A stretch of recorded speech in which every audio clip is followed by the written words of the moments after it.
The cell tower stood against a moonless Appalachian sky, its red aviation lights bleeding through the mist. 300 feet up, Jeffrey Porter gripped the icy rungs, his headlamp casting a narrow cone against the steel.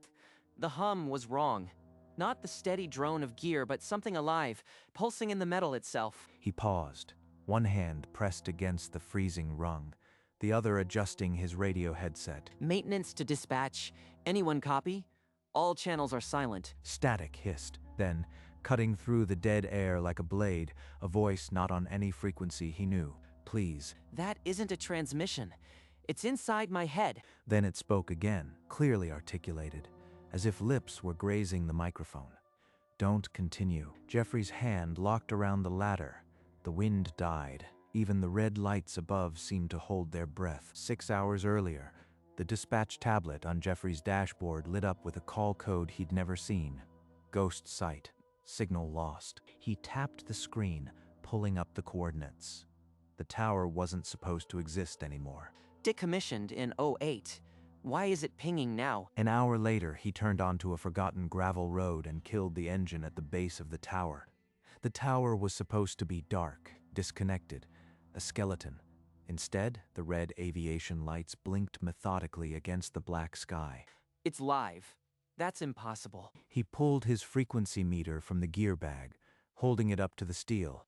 The meter's screen flickered, then locked onto a transmission band that hadn't been commercially used in 20 years. Full power. Something is pushing signal through a dead frequency. He clipped on his harness again and stared up at the blinking lights. Whatever was up there, he had to know. Before he could touch the ladder, Jeffrey pulled out his phone and dialed his supervisor. Porter, it's 2 in the morning. This better be critical. I am at the Ridge 17 site. Dispatch says ghost signal, but the tower is fully lit and transmitting. That site was decommissioned years ago. There's no power, no carrier. You are not reading, right? My meter is showing full power on a dead band. I am looking at the lights, Mike. They're blinking. Then file it as a carrier error and clear the site. That's an order. Don't mess with the ghost site. He's lying. That was too quick, too rehearsed. I can't just walk away. Something isn't right here. I am going to take a quick look. Porter, I am ordering you to abort. Don't be stupid. You don't know what you are. He shoved the phone into his pocket, clipped his safety line to the rail, and started climbing. The feeling of being watched settled between his shoulder blades like a cold hand. As he ascended, the vibration grew, a deep thrum that resonated in his bones, until the tower felt less like steel and more like a living thing. The hum is wrong. It's pulsing in time with my heartbeat. His radio headset clicked, a closed channel opening without his command. A voice slipped through the static, soft, and impossibly close. Jeffrey. It knows my name. Then, the same measured request, each word landing like a cold drop. Please don't continue. The red aviation lights above seemed to freeze as if the whole tower held its breath. This is a joke. Some tech messing with the intercom. He told himself that, but his hands were already climbing again, pulling against the rungs as though the voice had never spoken. The night wind returned, but it carried no sound, only the hum, now a pressure in his skull as he climbed into the dark. The top platform emerged from the fog, a narrow steel grid surrounded by silent, rusted equipment cabinets. But one object didn't belong. What the hell is that? A black box, no larger than a shoebox, bolted directly to the tower steel with no brackets, no labels, no brand. It's warm. Not electronic warm, living warm. He pressed a gloved hand against its surface. It hummed, a separate, deeper frequency from the tower's own vibration, almost organic. No serial, no make. This isn't ours. He pulled out his phone and took 3 photographs, the camera flash cutting the dark like a blade. Evidence. Whatever this is, someone needs to see it. But as he pocketed the phone, a creeping dread climbed his spine, heavier than the climb, colder than the wind. He unhooked his gear and began the descent without looking back. The voice had stopped. He was 50 feet down when the headset clicked again. a sharp crack that made him flinch. The voice returned, not soft now, but precise. Each word a cold incision. You shouldn't have done that. It saw me photograph it. It knows. His foot missed the next rung.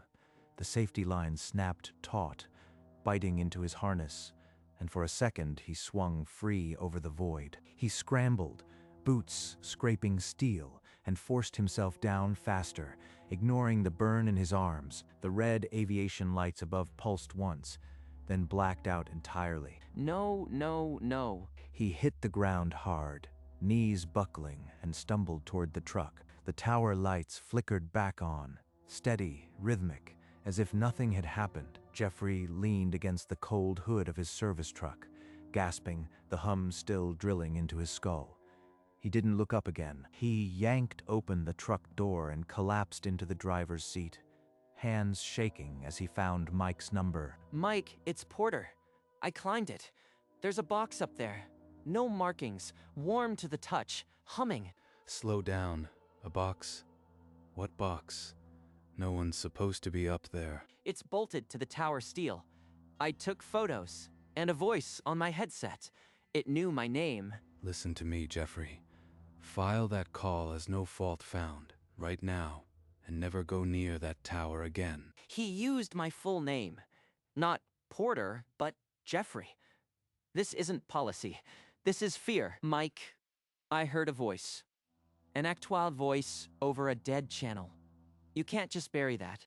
You don't understand. Some sites are dead for a reason. File the report and go home. Do it now. The line went dead. Jeffrey stared at the phone screen, the tower's red pulse reflecting in the glass of his windshield. He opened the dispatch app and typed 4 words, "No fault found."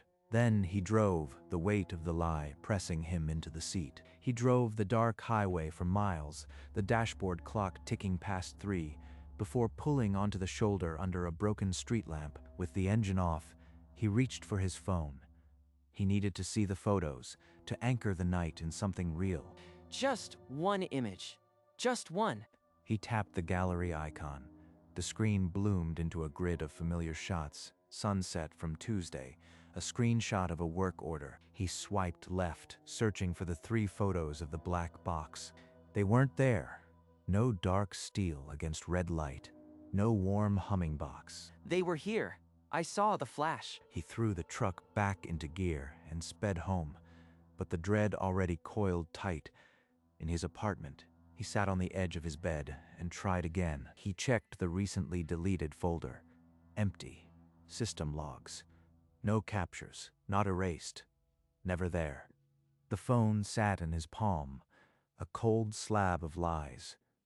The hum of the tower seemed to pulse from the walls. The next morning, Jeffrey walked into Mike's cramped office without knocking. The door clicked shut behind him like a hammer falling. Jeffrey, you are not on shift. What do you want? You know what I want? The tower, the box, the voice. I need to know what's going on. There's nothing to know. I told you. File it and forget it. Has anyone else climbed that tower? Anyone reported a black box? Mike's face tightened. The answer was written in the way his hands gripped the edge of the desk, knuckles white. You were never there, Porter. That call didn't happen. Don't stir the pot. His voice broke on the last word, a tremor that had nothing to do with anger, everything to do with dread. He's terrified. Not of me, of something else. Mike pointed to the door, his hand trembling. Jeffrey left without another word, but the silence between them was a confession neither could speak. 4 months later, Jeffrey walked the aisles of a regional telecom expo in Columbus, his badge hanging loose against a polo shirt that still felt stiff. He passed a row of fiber optic displays when a gravelly voice cut through the noise. And that ghost site on Ridge 17. Been pinging a ghost signal every few months for 30 years, and the carriers act like it ain't there. Ridge 17. That's my tower. How does he know about it? He set his coffee down and moved toward the table, his pulse climbing. The old man, 70s maybe, silver hair, tremor in his hands, looked up as Jeffrey approached. You said Ridge 17. I climbed that tower last winter. There was a black box on the platform. You saw it too? The box without a maker, humming, voice in your headset. Yes, all of it. What do you know about that tower? Sit down, son. That tower's been calling climbers like you since 1989, and none of 'em ever went back twice. Frank reached into his jacket and pulled out a worn spiral notebook. Its cover faded, the pages yellowed and soft. I kept track. Every time that ghost signal lit up. 1989, 1990, 1991. The pages were filled with dates and initials, some ink blue, some black, some faded almost to ghost. A long, silent roll call. See, every 12 months or so, the company sends a new climber out there. Same ghost site, same dead band, and the black box is always waiting. A different name each year. I am just one of them. They'd climb, hear the voice, see the box. Some photographed it, like you. Photos never lasted, and not one of them ever went back. The box is always there, son. Warm, humming, no label. Did you touch it? I pressed my hand against it. It was like touching a heartbeat. Then you know. That thing isn't ours, and the company protects it like a secret they'd kill to keep. Jeffrey stared at the list of names, each one a technician who'd climbed exactly once. He was just the latest entry, a puzzle piece in a decades-old pattern. I climbed Ridge 17 in 99, October, just after the leaves turned. Halfway up, my headset crackled.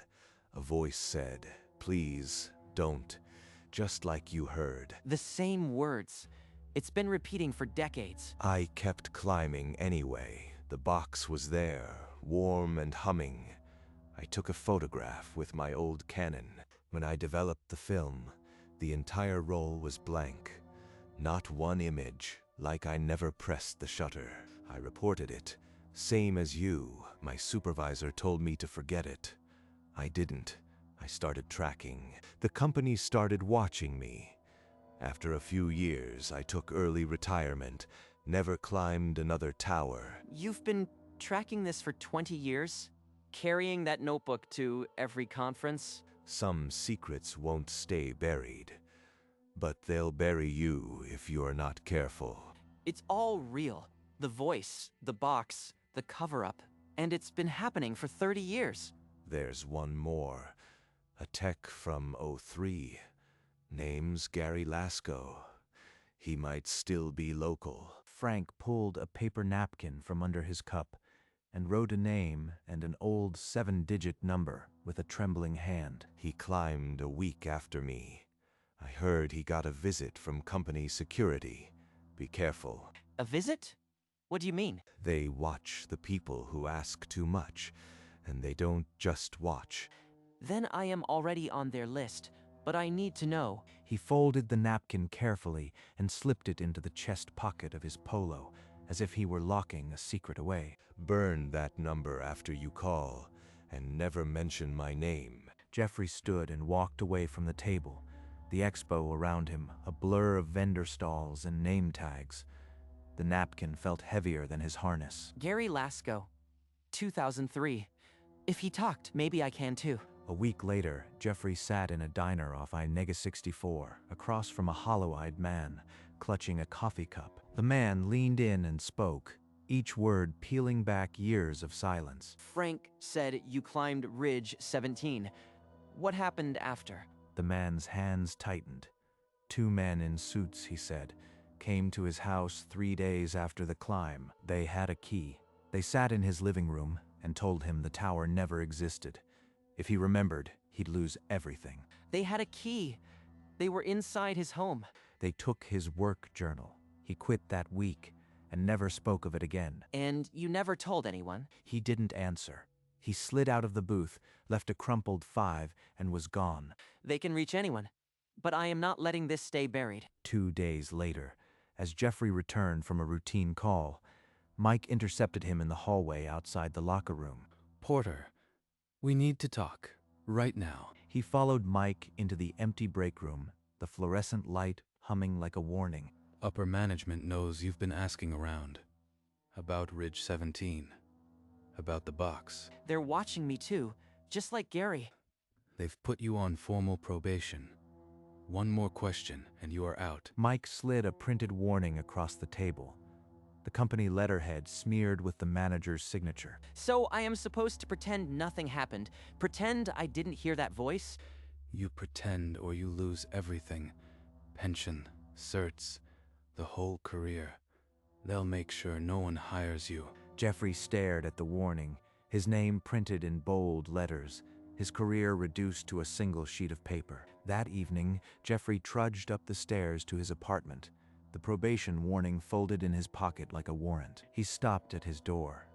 A plain white envelope lay on the mat, no stamp, no address. Nobody should know where I live. He tore it open. Inside, a single photograph, printed on cheap paper, a grainy night vision green image of himself at the base of the tower. The angle was low, from inside the tree line. A stakeout shot. They were there that night, watching me climb. He checked the hall, then rushed to the window. The parking lot below was empty, but the street lamp flickered as if someone had just passed. They're afraid. Afraid? I'll tell someone what I saw. He slid the photo into the pocket next to the warning, the paper cutting like a second threat. Now I know I am on the right track. The next morning, Jeffrey arrived at the depot before dawn, the parking lot empty except for a single security light flickering over his truck. He sat at the break room computer and typed 2 lines. Effective immediately. No further comment. The printer spat out a single sheet. He walked to Mike's office and slid the letter under the door. Through the glass, he saw Mike already at his desk, staring at a folder, not moving. This is the right thing. They can't scare me into silence. He emptied his locker. Harness, hard hat, a spare jacket. The items that defined him now fit in a single cardboard box. Stepping out into the cold dawn, he carried the box toward his truck. The company sign loomed over him like a brand he was finally letting fade. I'll find a way to tell people. The tower, the box, the voice. It can't stay hidden forever. He loaded the box into the truck bed and slammed the tailgate. The sound echoed across the empty lot, a period to his tenure. Inside the cab, he pulled out the probation warning and the surveillance photo, tucking them into the glove box as evidence. He started the engine and pulled out of the lot. The tower's red pulse, a memory he carried with him into whatever came next. 2 days after resigning, Jeffrey sat in his apartment, scrolling through local news articles until he found a name, an investigative reporter who'd covered corporate malfeasance. He composed a careful email, attaching a scan of the surveillance photo and the probation warning. No reply came, just a meeting time and a parking lot address. If anyone will believe me, it's a journalist who's taken on big companies. At dusk, Jeffrey pulled into a near-empty lot behind a strip mall. The reporter was already there, a middle-aged man in a rumpled jacket, holding a recorder. I have proof of a 30-year cover-up, a black box on a decommissioned tower, and a voice that warns climbers away. The reporter studied the grainy image, then the warning letter. If this is real, it's massive. He promised to investigate. 3 days later, Jeffrey dialed the reporter's number. A recording cut in. The number you have dialed is no longer in service. They got to him, just like Gary, just like everyone. He checked the newspaper's website. The reporter's byline had vanished, as if he'd never worked there. The site showed no trace. Jeffrey closed the laptop, the apartment silent. The photo still sat in his glove box, but the road to the public was a dead end. He was alone with the truth. At first light, Jeffrey steered the truck onto the forgotten gravel road to Ridge 17, the headlights still slicing through the dawn mist. He parked at the tree line and stood with his hands on his hips, staring up at the tower as if confronting a living thing. He strapped on his harness, leaving the headset and meter in the cab. This time, he climbed in silence, the only sound his boots on the rungs. The platform was slick with dew, The old black box was gone, unbolted, erased. In its place, a slightly smaller, sleeker box hummed with a warmer tone. Someone replaced it. They knew I'd come back. He pulled out his phone and took a single photograph, the flash briefly painting the box in harsh white light. He didn't expect the image to last. This time, the act itself was enough, a witness, not a record. Then, through the air, not the headset, not the steel, a whisper, as if the mist itself shaped the words. Let it be. It's not a threat. It's a warning I can finally hear. He descended without looking back, the tower shrinking in his side mirror as he drove away, the red pulse steady against the morning sun. 3 weeks later, Jeffrey sat in a bright conference room at a mid-sized telecom firm, 2 states over, answering questions about his climbing certifications. He spoke about his safety record and route efficiency. When asked why he left his last job, he only said, "Time for a new challenge." That evening, he plugged a USB drive into his laptop and transferred the lone surviving photo, the sleek new box humming in the mist. He pulled the drive, sealed it in a fireproof lockbox, and turned the key until it clicked. Proof I'll never use, but I can't let it go. On his first dispatch call, he climbed into the new company's truck and pulled up the regional tower map on the dash tablet. He zoomed out, scanning the grid of landmarks, and his finger paused over the dot labeled Ridge 17. Not there. Never again. He plotted a route that swung wide around the national forest, adding 40 minutes to the trip, and pressed navigate. The engine turned over with a steady, everyday growl, and he pulled onto the highway as the sun broke over the ridges. Years later, Jeffrey stood at the hotel bar, a senior tech with a conference badge dangling from a worn lanyard. A young climber with eager eyes approached. The rookie started talking about a weird call he'd run last month, a ghost site with a live signal, and a voice on his headset that knew his name. Jeffrey's heart froze, then pounded. Ridge 17. He forced his voice steady, even as the memory of red lights pulsed behind his eyes. Which site? You get a ridge number? The rookie grinned. Ridge 17. I am back on shift tomorrow. Full climb. The cycle. It's still going. File it as no fault found. No follow-up. Some sites are dead for a reason. Walk away and don't look back. The rookie frowned, then shrugged. You sound like my supervisor. He walked off into the crowd. Jeffrey stared at his drink, the red light from the bar's neon sign pulsing like a warning. The secret had found a new keeper. Later that night, Jeffrey drove the old forest roads alone, the service truck climbing a ridge to an overlook he'd found years ago. He killed the engine at the crest and stepped out. Below, across a dark valley, the Ridge 17 tower stood alone, its red aviation light blinking into the void. I had to see it one last time. The light pulsed once, twice, then paused. Not the random rhythm of aviation safety, but something deliberate. It blinked twice, paused, then twice again. A signal, an acknowledgement. It knows I am here. Still watching. Still waiting. He didn't speak. He just watched the light repeat its 2-blink greeting for a long minute. Then he turned back to the truck, his boots crunching on the gravel. The engine turned over. Headlights swept the pines, and the truck pulled away from the overlook. In the valley, the red light continued its steady rhythm. 2 blinks, pause, 2 blinks, long after the truck's rumble faded into the night.